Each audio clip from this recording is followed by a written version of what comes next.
Hey, everybody. Welcome back. It is FEM Talk Tuesday. Welcome back to another episode of FEM Talk. We are here tonight talking about finding love after divorce, part two. So I hope that you guys saw part one. We are here with the beautiful Antoinette Marie Speaks, Antoinette Marie Williams. She was here last time for part one and she left us with a cliffhanger. We had to have her come back because you guys do not want to miss the rest of this story. So without further ado, we are going to bring the ladies in from FEM Talk, and then shortly thereafter, we will bring our guest in, Mrs. Antoinette Marie Williams. Here we go. And you've got Brandy, the connector.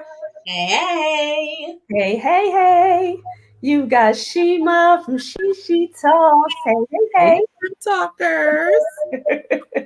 Yes, so ladies, we have Antoinette Marie Williams back with us tonight for part two, finding love after divorce, right? She left us here for part one with just this statement, and I'm not even going to say it yet. I'm going to wait. But if you guys did not see part one, go back and watch part one. You're going to want to, because you're going to want to know why it gets so juicy in part two. So you want to go back and watch that on E360 TV, on the app, on Roku, Amazon Fire Stick, Android TV, Apple TV, or you can find it on the FEM Talk Show page here on Facebook. Make sure you go back and watch that, you guys. So we're going to get into this conversation tonight, but do you ladies have anything that you want to say before we bring our beautiful guests in? Oh my God, tag your friends, tag your friends, tag your friends. That's right. I'm just waiting for the tagline. I'm waiting for the tagline. I already know it's going to be amazing. I want to hear the after. Yes. For the after. Yeah. I didn't even want to give it away because I want her to say it again. How she ended, it was like, boom. If they remember, if anybody remembers, if you were watching, I'm looking at two cameras, that was crazy. If anybody was watching the first one, put in the comments what the ending comment was. I love that, Shima. We want to know. There may be a prize. I love that, Shima. That's right. If you remember, that's right. There may be a prize coming your way. That's right. Yes. So without further ado, we are going to bring in Mrs. Antoinette Marie Williams, also known as Antoinette Marie Speaks. Here she is, everybody.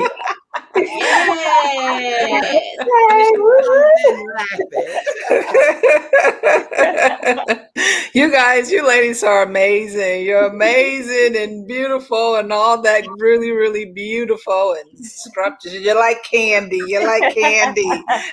Yum, yum, yum, yum, yum, yum, yum, yum, yum. Well, we absolutely love you here on FEM Talk. And we cannot let this go by without having you come back, because you left us hanging. And we know that there was so much more to the story. So I want you to tell all of our viewers what you left us off with. That we were like, you know what? You can't stop there. You have to come back. You know what? So we were engaging in this conversation, like what we were talking about, love, finding love after a divorce.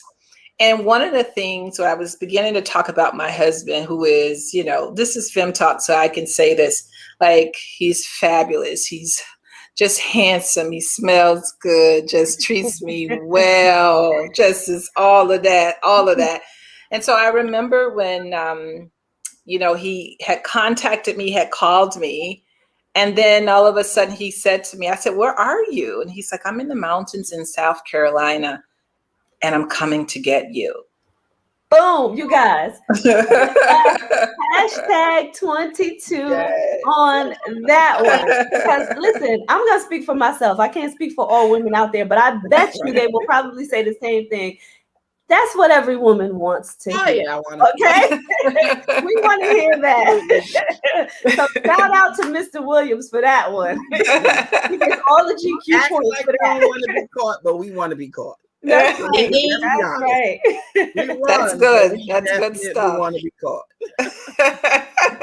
Absolutely. And, it was, one of the things I had said a couple of weeks back was, I was living this corporate America life, and, I was doing my thing. I was divorced, had been divorced for a couple years, and I wasn't really, I was like, but here's the honest truth about it was that when Wesley actually called me, I was actually engaged.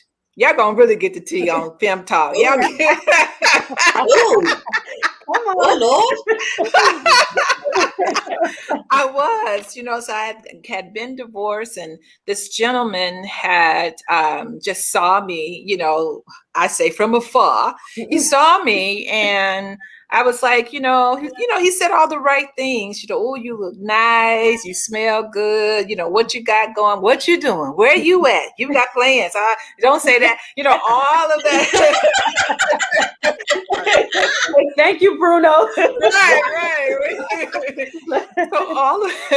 So all of that was happening, and I was like, you know what? This is a nice gentleman. He has a really great job. There were certain things that after my divorce I looked for. Like, do you have stable income? Mm-hmm. That's important. Thank you, Sheila. Thank you, Sheila. That was important to me, and so I was looking for those. And so this gentleman, whose name I will never say, he had all of that. Had his house; it was paid for. Had a vehicle; it was paid for. Had nothing but grown children. So those were the things that I thought. Those were the things that I thought within myself. And I was like, okay, this is a nice. And I knew I was settling. I knew I was, without a shadow of a doubt. But I was so used to being married. I was with my children's father for almost 26 years. I was married 23 years to the date. Go figure that one. Wow. I don't even know how that happened.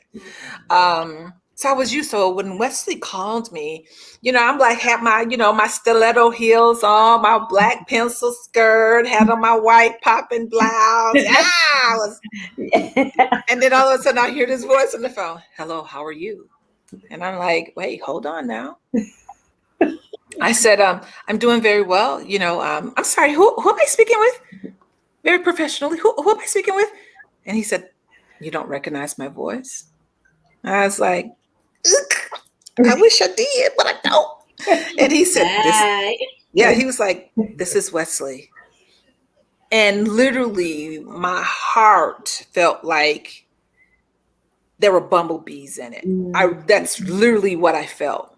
And I was supposed to have been going to a director's meeting. And so I had told my assistant, I was like, here's my director's report, because I ain't going to no meeting. I can tell y'all that right now. I knew I wasn't going to make the meeting. Glad I did that report, right? And so, we spoke on the phone for a very long time. And I just will say a very long time. Thus, I incriminate myself because I was on company's time. I ain't about that corporate life anymore. And so we engaged in a really great conversation. And I said to him, I said, I don't really need to be gotten. I'm doing very well. I'm independent. I'm making my own money. I have my own, townhouse. I'm doing really well. I'm good, Yeah. And he said to me, that's all good, but you are my wife. And I know that you are my wife, and I'm coming to get you. Come on. So now when I'm Wesley. So now, when somebody says that twice, it made me kind of go, wait, hold on now. I was talking to myself. Hold on now, girl. Hold on now. Bring it down. All this independent stuff. You might want to bring that down a bit. And the story behind, Wesley and I know this is not everybody's story, but the story behind Wesley and I, we met in 1988. And we were platonic friends. He used to walk me down to the tennis courts. I was student government president, so he used to skip his class to come in to where I was. But we really never encountered, we really never had that type of, we were straight friends. Mhm. And, things happen as life goes on. And I actually got pregnant when I was 17. And then I ended up in my family. You had to get married. So I got married. I stayed married for 23 years. Right. And then he went on to the military, and he got married and had children. And I had children as well.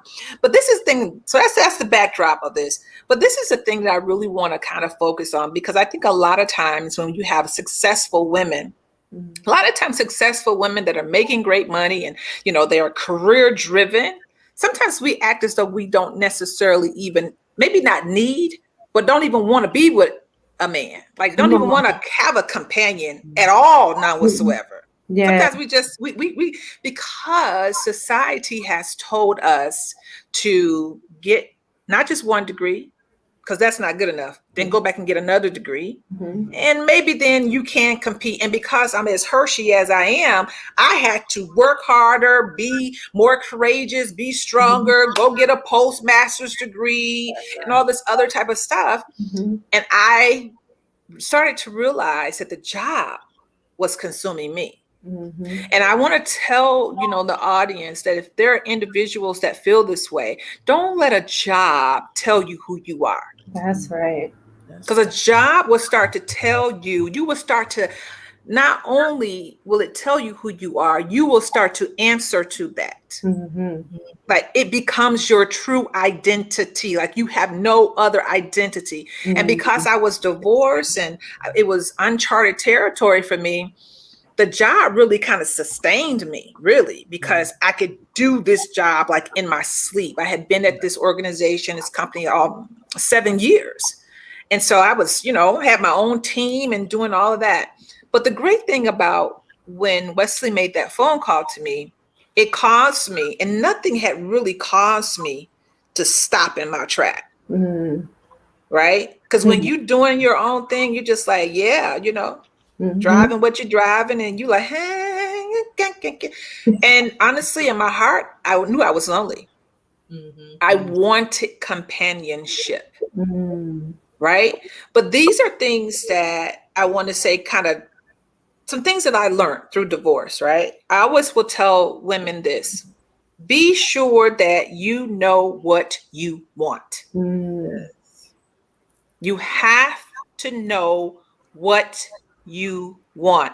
And even maybe a step before knowing what you want, you got to know who you are. You got to know who you are, not how people identify you.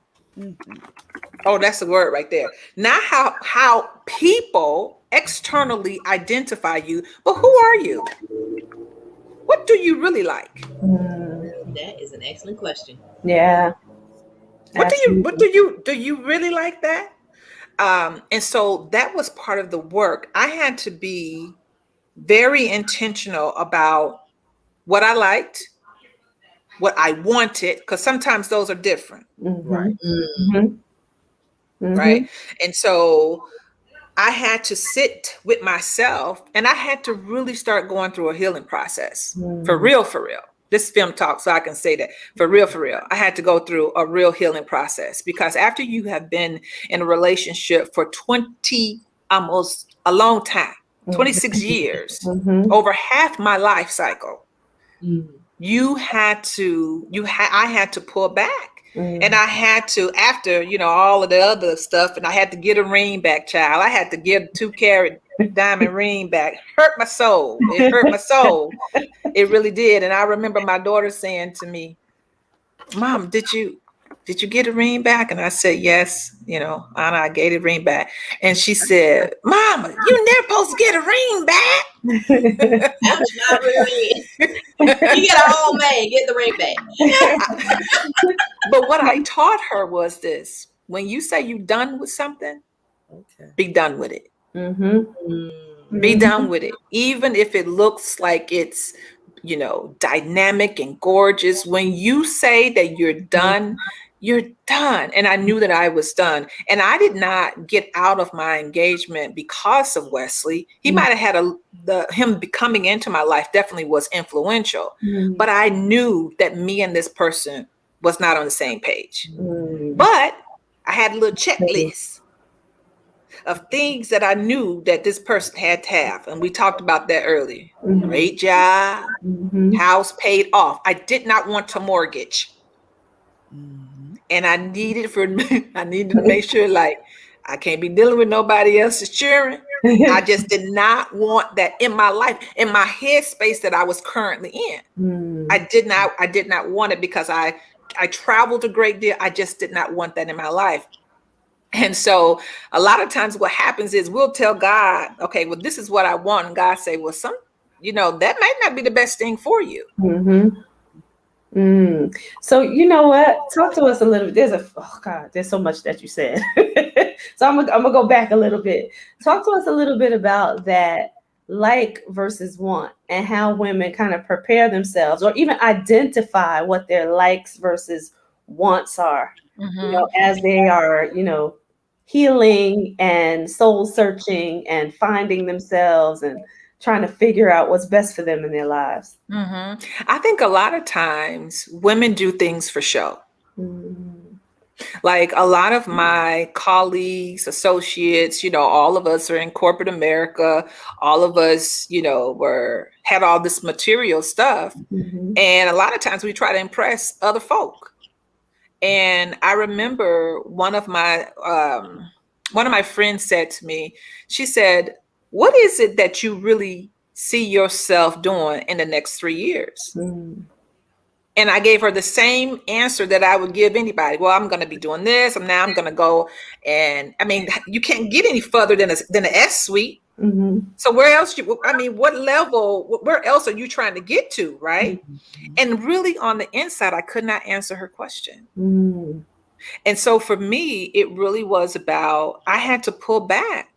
Not just pull back from corporate America, because corporate America did that for me when they told me, listen, we don't necessarily need you here no more. We can't afford to pay you. And we lost some money. But I had to pull back the layers myself and say, who am I? Not who everybody expected for me to be. And I had lived that life all of my life until I was in my 40s, until I decided, like, you know what? I really don't like this. And that's a lot of soul searching. Yeah, it sure is. And you just touched on it just now. Sometimes, because we're all wanting, once you realize you have to do the work and you got to figure out what you do want, what you don't want. When you sit down and let's say you do the list, because I'm a list person, pros and cons, I want, I don't want. When you start to write the I want list, sometimes it's hard and you get clouded and all this other stuff pops in. But sometimes if you start with that I don't want list, that I want list clears up real fast. That's good. That's good. So for me, in a lot of different arenas, but in relationships and love and money and work, and like you said, the company let you go and yes, they did. But hallelujah. This became so clear that the I don't want list became so clear that the I want list became so poignant. Yeah. And I was able to say, oh, well, then I really want this. You're right. Yeah, you got to do the work no matter what. Yes. But how your mind works, start with that I don't want list. A whole lot of stuff. And usually, right, it's easier to start with the I don't want list, right? Because we can always easily identify what we don't want. It's hard to say what we want. That's me. I don't like that. I don't want that. Yes. I love that we just touched on that though, because like that I don't want list, when you first, if you end up in that personal development, that self-development phase of things, before we get to the mindset that's necessary in order to achieve what you do want, you first got to identify what you don't want, because you're still in that negative mindset, right? So when you identify what you don't want, you go through that list, you begin to see, okay, well, what's the opposite of what I don't want? That's what I want. So that's an interesting place to start, a powerful place to start too. Yeah. Yeah. And I think it's not, I appreciate what you just said, Brandy, because a lot of times people will tell you, oh, just tell me what you want. Tell me what you want. But sometimes you don't know what you want. If you've been living, in a world that you really didn't necessarily, where you were not able to live authentic, sometimes you don't know really what you want. So it was easier for me to say, I don't know, but I know I don't want this. I knew that I did not want to be married to someone that was not friendly. I knew I did not want be married to someone that was a drunk. I knew that I knew that I did not want someone that was selfish. Those are things, and just like what Shima said, like I knew the type of person that I, as a woman, and even as a young girl, perhaps had dreamed about. I wanted somebody that was caring. I wanted somebody that was a good listener.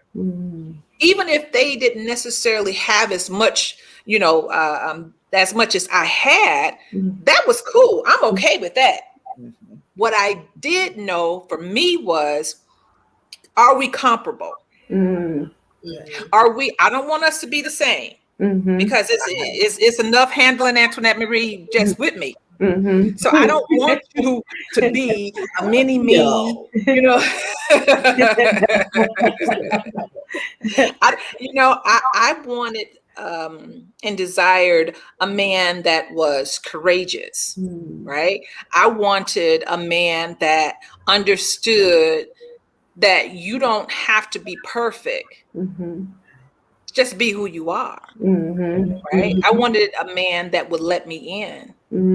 All right. Oh, and that's so key right there. Come on. That's so key, to let you in, because a lot of times men are so closed off, right? Because of this world that we live in, particularly Black men, right? They're closed off. So if you have a man who is, and I like the way you use the word courageous, who is courageous enough to open up and be vulnerable to his woman, wife, right? To be able to do that, so that you can kind of come together, form this bond, form this unity, and really work things out. If a man is not open enough, right? If he's not going to let you in, that communication that you need to have about everything, I don't care what it is, about everything, is not really going to happen. It's not going to happen if he can't open up to you. So I love that you said open. Lee Diamond is out there. Hey, Lee Diamond, just want to say hi to you again and recognize what she said, because she said to make a list of the deal breakers as well. So not only is it the I don't want, but I like the way she says deal breakers, because I wanted to say to the panel here, and then also to everybody watching,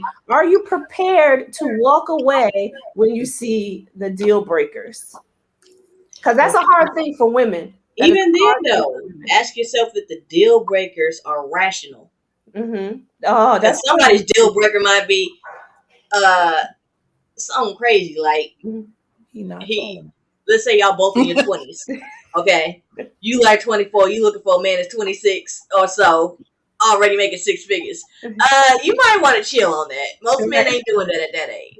I'm just saying. I'm just saying. Right. Your deal breakers have to be within the realm of reason. Because that's some of our problem. We want a man that's 6'8", that's making six figures. Human whole attention and got making six figures, no kids, got his own this, his own that, and he gonna bring me home and I don't have to work. Well, what you gonna bring to the table? See, he done built the whole damn thing. What you bring to the table? What are you? And I love that you said that too, because women need to recognize you have to have your own. Be your own person. Antoinette Marie just told you need to know yourself. So be your own authentic self, be your own person, and get your own things, right? Hey, I don't have my own things. Everything I have is shared with my husband, but I have the ability to get my own things. Get your own I just know what to do. He puts in the hard work. I make sure his hard work is worth it. Yeah. Everybody's relationships are different. You're going to have that tit for tat. You're Yeah. going to have that 50-50. You're going to have he go hunting and I cook the dinner. There are all kinds of relationships. That's right. That's right. I love it. What you tell him again? He does the hard work and I do what? I make the hard work worth it. If he go out and make the money, I've learned how to make the money make more money. For here. That's why we here. He knows I'm protected here. He knows I'm safe here. He knows our kids will be safe here. He knows that their first teacher is going to be a legitimate teacher. Yeah, I love it. Go. I love it. I love it. So you guys, we're going to take a quick commercial break because you know this gets so saucy and juicy with all these personalities, these wonderful personalities here. I absolutely love it. We are going to take a commercial break and then we are going to come back and reset with Mrs. Antoinette Marie Williams, you guys. And we're going to talk about our vacation spot. We got a good one for you guys today, coming to you from Brandy the Connector. Ooh, it's going to be good. So hold that thought, you guys. Hold that thought because this is getting too juicy, too juicy. All right, and we'll be right back, everybody.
All right, you guys.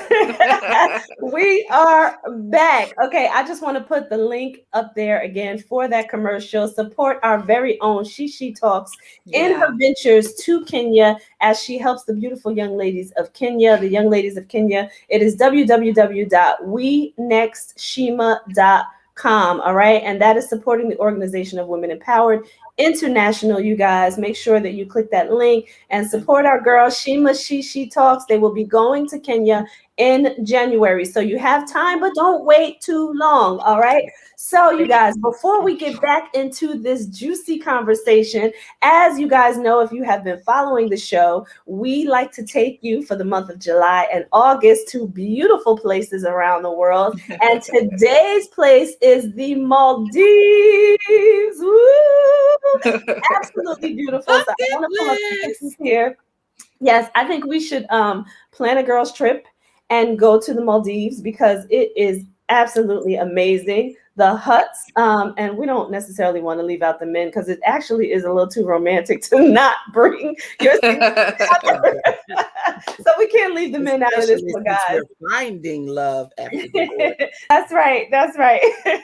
That's right. So you guys, let's just bring this in. And we are actually going to bring our very own Mimi Melissa Simmons in here right after we go through the Maldives, you guys. All right, here we go. So let me show you these wonderful pictures. Look at the ocean. Look at the water here. So just to talk about a little bit about the Maldives, because you guys know I like to pull up some fun facts on the places that we are taking you. So the Maldives is actually its own country. It is the Republic of Maldives, aka the Maldives Islands. It is an independent country of about 1,200 small islands, 200 of which are inhabited. It sits in the Indian Ocean, southwest of India and Sri Lanka. Absolutely beautiful. The weather is about 74 to 86 degrees there all year round. Oh my gosh. Now, they do have a super rainy season which is between the months of May and August. So you may not want to go there then, but they say that their dry and mild time is during December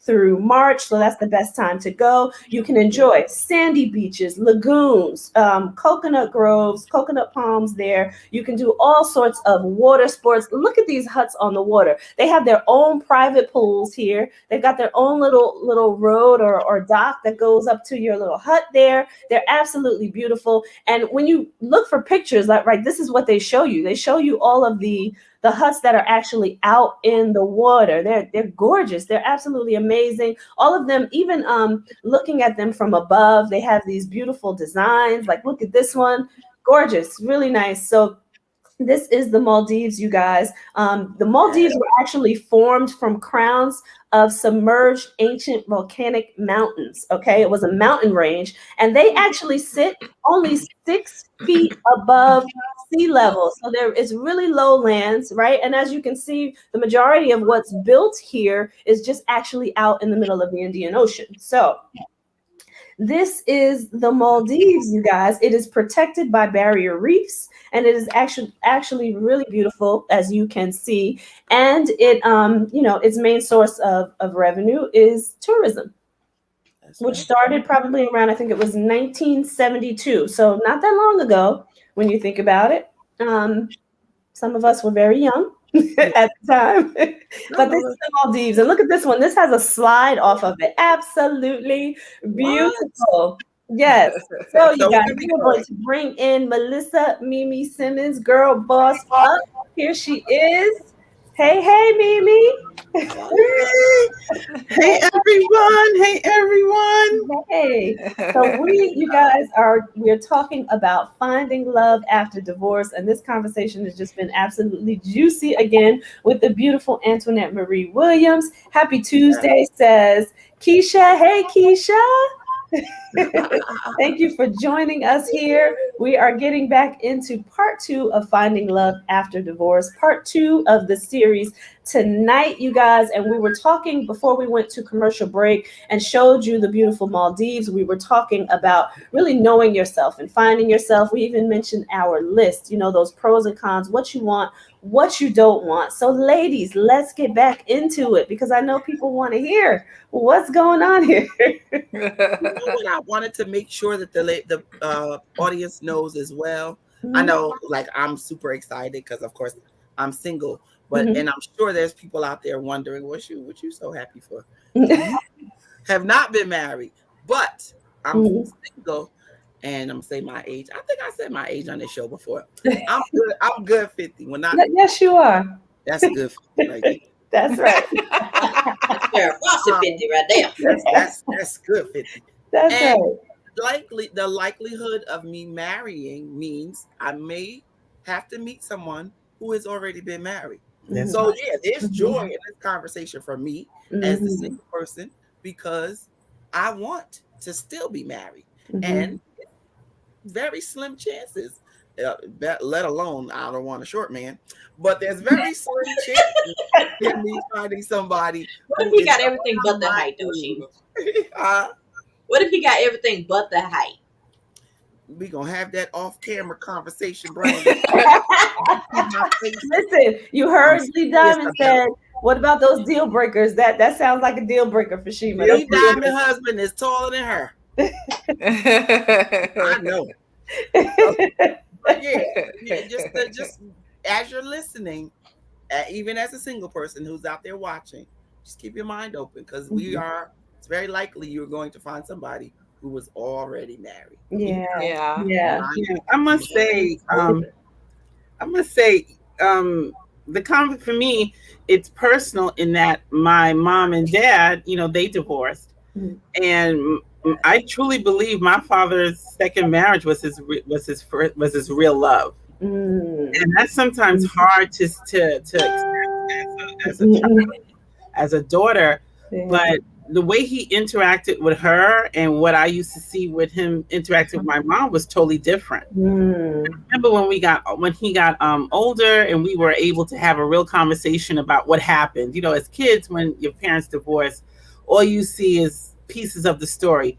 And when we got older, he took the time, him and his new wife took the time to talk to us, which I thought was really an eye opener for me. But one of the things that he admitted was he still loved my mother. It wasn't that he didn't love her. It's just that they just did not get along. And the factors that just their relationship to break up. But the way he loved his second wife was, you could tell it was just truly his true love. And to that point, Shima, you know, sometimes, you know, we unfortunately get it wrong the first time. It's real, and whatever he did, and I think the biggest thing he did was he found God in his second relationship, grew up in it, and then became a better man in it. So to that point, a lot of things happen, and people, you know, they look at, like, they look inwardly, and they make the changes that unfortunately didn't happen in the first relationship. So your point, I agree that love is real, and sometimes in your second relationships, and I was a witness of it. So yeah, and I like that you said, right, that point about finding God in his second relationship, right? Because when both people know God and put God into the relationship, right, then that's when it works. That's when it works. that's right. So I'm so glad that you said that too. Yeah. A lot of times, you know, sometimes people say, especially people that are religious, and I'm going to just put it that way, right? They try to say that, you know, people shouldn't get divorced, right? But sometimes people just shouldn't have gotten married in the first place, right? And God wasn't in it. So if God's not in it, why shouldn't they get divorced, right? Well, I'm just gonna leave that right there. It's like you wanted to snap your fingers, Brandy. You Right, said. right. I was just looking at these nails of mine. But you know, the funny thing about that, observe too, a lot of us women in particular, a lot of us come up in a bubble of sorts. So our ideas of love is based off of what we've seen on TV and this, that, and the other. And by the time we begin to realize that, like, that's not what love actually is. It isn't like a problem, a funny middle, and everything works out, and everybody lives happily ever, right? And we get to that point, we realize it's not what it is, but we've already got married for the first time in some cases. So once you've been married the first time in some cases, you realize, okay, we're not compatible. That's not how this actually works. And you realize marriage is work, but it doesn't always have to be hard work depending on who's involved. But we don't learn that until usually after the first major relationship or marriage. And now we know better, we do better, right? But some of us that are younger that might be watching the show, pay attention. There's a lot of experience on the screen right now. Yes. yeah. You know, the funny thing about marriage and Christianity, the divorce rate is higher amongst Christians. The divorce rate is legitimately higher because, to that point, you know, people think just because they know God that they know how to be husband and wife, and that is not the case. So Christianity does not guarantee a good marriage. You know what? Put a hashtag 22 on that one, please. Do you know God, or do you know what somebody has told you about God your whole life? There's a difference. And Tracy, I think this is a thing, and you know, I'm here for all of it, but I'm gonna say this. I think a lot of times when God was here before Christianity, that's the first thing, right? Come on now. And so I think that's the part where people don't understand that there's no place in the Bible where God even speaks about Christianity, right? There's no place. If you find a scripture, let me know. But what I am saying, I'm saying that just to say this, is that one of the things that I asked God for was I wanted to make sure that my husband put God before he put me. That's good. Because I did you on that. I did not want my husband to worship me and not have a relationship and worship God. Yes, yes. And a lot of times as women, we want our husbands or our spouses, we want them, if they're men here, we want them to just, well, we're the all in all, and I'll do and whatever you say. No, beloved, we cannot do that, because then when you having a funky day, now what does your husband worship? Come on, you guys. You better preach. Right? And so I think that too. That wouldn't be a man. Exactly. And I think a lot of times what happens is that we want our husbands to be devoted to us first and not be devoted to the great I am, who is God, who created and designed him. And designed him first. If you're going to talk about Christianity, actually designed the male first. And so I think for when women go and they try to look even in a second marriage, I knew that there were certain things that I knew I did not want that, because I had seen that before. I had seen someone put a woman above God and then say that was God. That is not God. You are out of alignment. You are out of alignment, right? And so I started looking at certain scriptures of saying, like, first, since we up in this room right now, 1 Thessalonians 5:23, I was like, God, I want to make sure that my husband has a desire for you. Because some spouses just don't have no desire for God. I didn't say religion. I said they don't have no desire for God. Because when religion is gone, can your husband pray for you? I just want to know that. Can he pray for you? Yes. When you are upset or you're hurt or you're having anguish about something, or you just don't feel like yourself or don't sense like to be yourself, can your husband lay his hand up on your shoulder, touch your face, and say, "In the name"? Can he do that? Well, see, it's that for me, right? It's that for me. And I wanted to make sure that my husband had a heart after God. I didn't say my husband has to be perfect, because I was never looking for perfection. What I was looking for is that we were congruent, that we understood why we were in this marriage, that we were compatible, that we could still laugh and smile and play and tell crazy jokes and so on and so forth, and not feel like I have a heaviness up on my mantle because somebody done told me, oh, y'all shouldn't be laughing. Who said we shouldn't be laughing?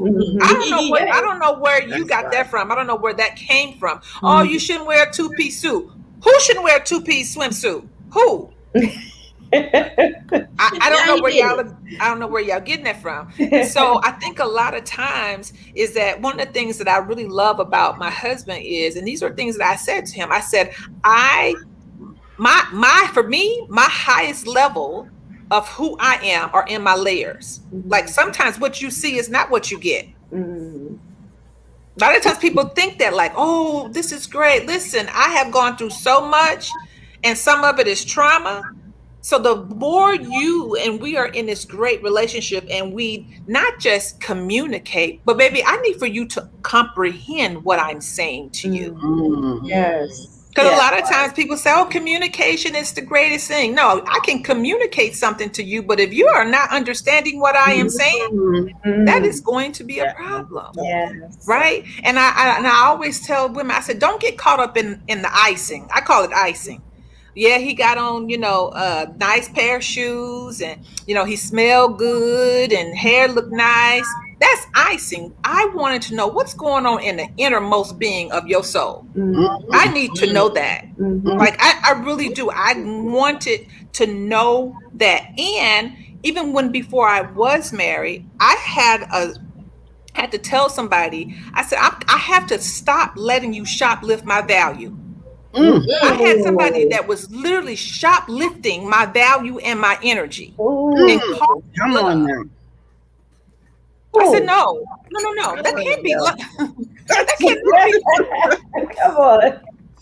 Love does not look like that.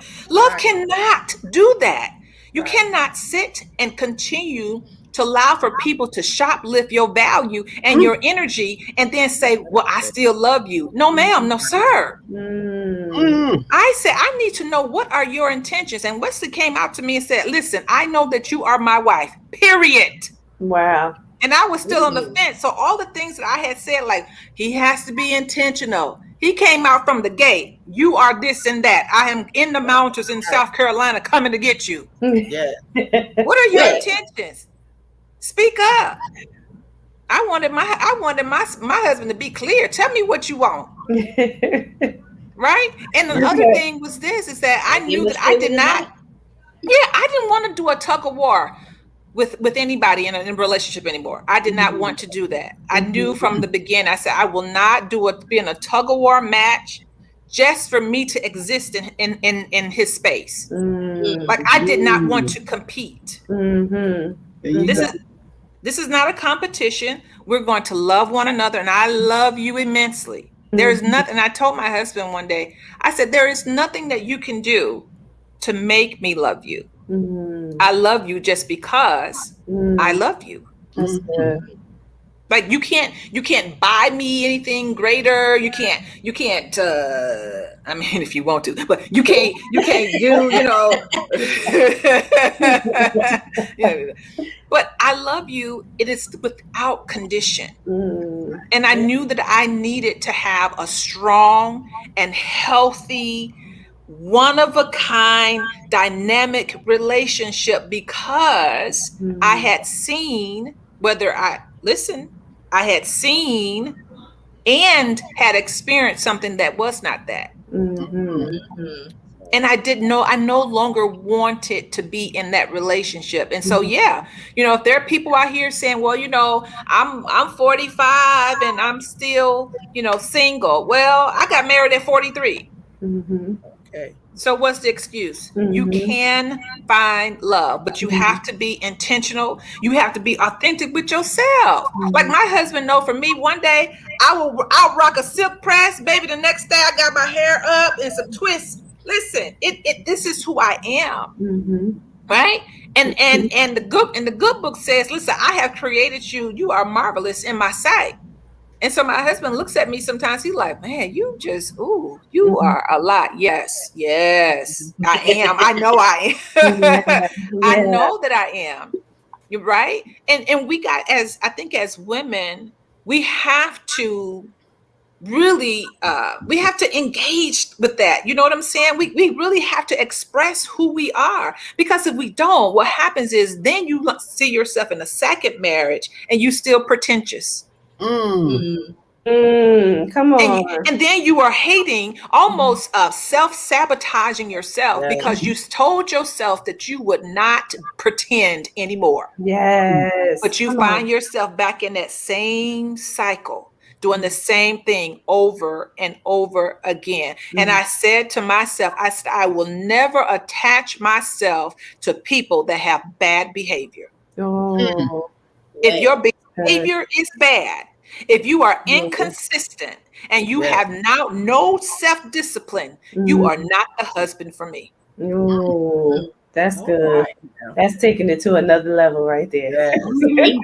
It really is. That's taking it to another level. And there's so many things that you said. I want to go back just a little bit, because you were talking about being that authentic self, and you used the hair thing as an example, right? But I was just thinking about being that phony person in corporate America, right? Because that's what it was. Really living up to expectations and having to have the hair straight, right? And that's an example. I want you guys to understand that. I'm just using the hair as an example. It really is just not being authentic, right? Having to have your hair straight because it fit the mold of what you were expected to be, right? And this all comes into relationships too. So I'm glad that you use that example. But you guys got to think about that when it goes across your relationship and across your life. If you can't be your authentic self, this is why I got braids now. Because I'm just loving who I am. I'm doing what I want now. Okay? Right. I was in corporate America, and it's blonde now too. In corporate America, you know, and I had to have my hair straight. It had to be laid straight down all the time. Yeah. All the time, or a little bit of curls, right? But it had to be that straight hair. It couldn't be the natural hair that I had. No. It couldn't be braids. It couldn't look ethnic at all. Mhm, But I'm just mhm. using the hair as an example. You guys think about who you are in situations, in your relationships, in your life. Think about who you are, right? Who you are being in these Who relationships, you all right? So I just wanted to Yeah. put Who that you out there. But become. Yeah. Who you become. So yeah, many of us become something we're not in yeah. order to fit the mold for the husband that we think we want. Mm-hmm, And then we get in the midst of it and find out we ain't happy. He in mm-hmm, love with somebody I ain't. mm-hmm, And now what? mm-hmm. And, He ain't and now happy. all of a sudden you want to, I don't think this is for me. But to that point, who did you become to go into that relationship Mm-hmm. and and, That and, part. and live in that state, that alternate life? Yeah. I've heard of women, I put on my makeup before he gets up so he sees me all made up. What is that? Girl. What Girl. Not what I'll be for real. When I heard that some women actually do that, I laughed from a deep, healthy place. Like, what the hell is wrong with you? But I also want to go back to the point when you're talking about the words "I love you" supposed to be some like magic, fix it all phrase. Man, I will tell you that I was blessed. Mhm. I don't know what God saw on me, on me, but He protected me from some crazy stuff. Mm-hmm. I had an ex that when he said "I love you," what he actually meant is "I own you." Mm. Wow. And when I learned that, when I finally understood what that was, I couldn't separate myself fast enough. But when I learned that lesson, that's when my real husband, because we were engaged at one point in time, but that's when my real husband Showed up. came into my life. Wow, that's good. That's good. And you were courageous enough to just walk away. Right. Yeah, You right. My dad's like, recognized and walk no, you're leaving because he crazy. away. That's what happened. Exactly. Wow. Yes. Oh my gosh. So you guys, we are almost at the top of the hour again. This is always so good. So good. So if you had to wrap up this conversation, and it's so hard to do, right? Because we've touched on so many points. But if you had to wrap this conversation up in a few words, what would each of you say? We're gonna go to Antoinette Marie last, right? Because this has been her giving us some good nuggets. So Brandon, go. Oh, well, what I would like to leave everyone with: Mm. take your time and reevaluate your list. Ask yourself, if I expect this of somebody, what am I going to give in return? Mm. And what you're going to give in return, start doing it now. Mm. So you put out that energy for that person to recognize you when they come across your path. That's good. All right. That's good. How about you, Mimi? I think I'll wrap it up by saying the second marriage is about finding yourself and being authentic to who you are, working on who you weren't in the first marriage, who you need to be in the second one. And if you really want to be a wife to the husband God gives you. Not the girlfriend, not the side piece, but the wife. All right. All right. All right now. Shima, take it away. Oh, I don't know. So many. I'm definitely gonna stick with know what you don't want. It's a boundary. It's a protective measure. It helps you decide or not decide what you're cool with. It talks about those red flags and those deal breakers. So know what you don't want, but be open for what you do. That's good. That's really good. Oh, okay. So I'm just gonna say quickly, right? Don't get outside of yourself and who you are. We talked about authenticity, but don't get outside of yourself. So if you guys don't really understand what that means, don't allow somebody. Antoinette Marie talks about somebody shoplifting your value, right? Don't allow somebody to take you outside of who you really are. Okay, and I'm gonna leave it right there. Antoinette Marie, take it away. Take it away. If I could leave just one thing, I just want people, men and women, to just understand this point. You must fill yourself up with so much love, right? That you're not searching for the love from somebody outside of who you are. That's like the first step that you start, because then and only then can you be the best person that you absolutely can be, that you then give that love, which is really your overflow. Right. A lot of times we're searching for love and affirmation and confirmation from other places outside of our own selves. And when we don't find that, we will settle for anything. No more settling. That's good. That's good. That's good. That's good.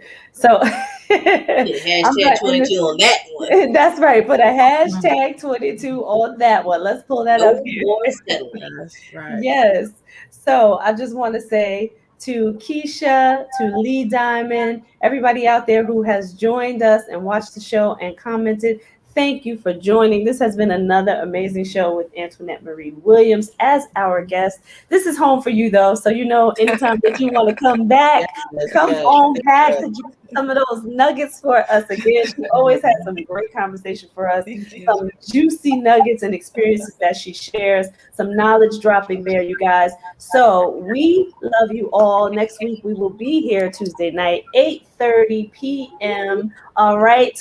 I wanted to pull up the show because you were talking about loving yourself first. And you know that song, I Love Myself. You just made me think about that song. I'm like, we need to play that. Make that your theme song. I love myself. Tracy, you know what? Shaka Khan has a song, and that is my theme song. Her latest one is called I Love Myself. You get a chance, take a look at it. Yeah. All right. I am. I was thinking about, who was that? Outkast, or is that Outkast? I love myself. I can't think of who it is right now. but that's the verse. That's the chorus. But I will look up Shaka Khan. So you guys remember that. Love yourself first. I've been posting that a lot lately because I feel like with anything that you need to do, of course, you guys know that I am a health coach. For those of you who don't, that's what I do. But I feel like people need to love themselves first in order to be able to put themselves into that healthy state. But that goes with anything in life. You heard it here. We're talking about relationships and finding love after divorce. But if you don't love yourself first, you are not going to be able to achieve or be successful in your life at any facet of your life if you do not love yourself first. God and you, baby. That's it. All right. If you don't. Huh? Who's going to love you if you don't? That's right. That's right. Somebody love you. You don't love it. Keep it to yourself. That's right. That's right. You can't love you. Don't give it to nobody. That's right. Don't do it. That's right. Don't give nobody else a complex because you don't love yourself first. No, but right. That's right. Right. This has been, you guys, another episode of FEM Talk. See y'all next week.